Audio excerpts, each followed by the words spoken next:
Every year, Samsung promises big leaps, bold ideas, and the next frontier of smartphone tech.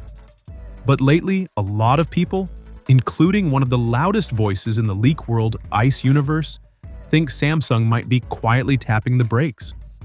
And honestly, when you look at what the Galaxy S26 lineup is shaping up to be, it's hard not to at least raise an eyebrow.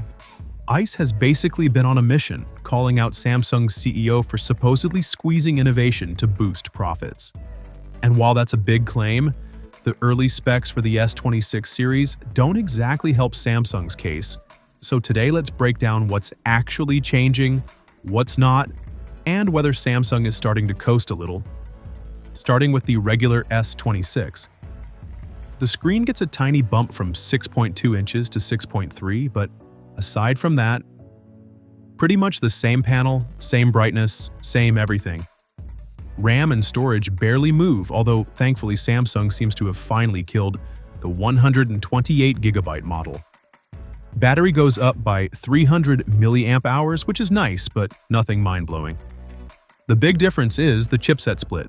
Snapdragon 8 Elite Gen 5 for the US, Exynos 2600 everywhere else. There are supposed to be 2 new camera sensors, but Samsung is sticking to the same megapixel counts as last year, so don't expect any massive spec sheet jumps. Then we've got the S26 Plus. This phone is basically the S25 Plus with a fresh coat of paint. Development on that curved screen S26 Edge apparently got canned, so Samsung is just sticking to a normal Plus model. And honestly, almost everything looks identical to its predecessor. Again, the biggest shift is the processor. Camera details aren't fully locked in yet, but the Plus is expected to share the same triple camera system as the regular S26, which might actually be the most meaningful upgrade this phone gets. But the Ultra. This is where things finally start to get interesting. The S26 Ultra is moving to a new 6.9-inch M14 AMOLED panel, though brightness probably won't go up much. RAM is still weirdly region-dependent, 12GB in some places, 16GB in others. But at least everyone is likely getting Snapdragon this year, which is a win.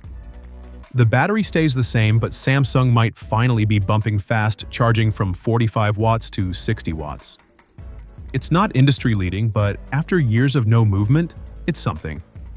The phone itself might get slightly thinner, and while the camera hardware looks nearly unchanged on paper, the lenses are rumored to get much larger apertures.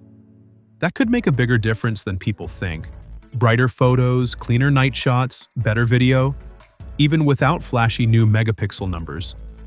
So here's the real question. Is Samsung saving the big stuff for later, or are we actually watching the Galaxy lineup shift into cruise control? Because right now, the S26 series feels less like a revolution and more like a quiet tune-up. Let me know what you think. Is Samsung playing it too safe, or is this exactly what a mature flagship lineup looks like?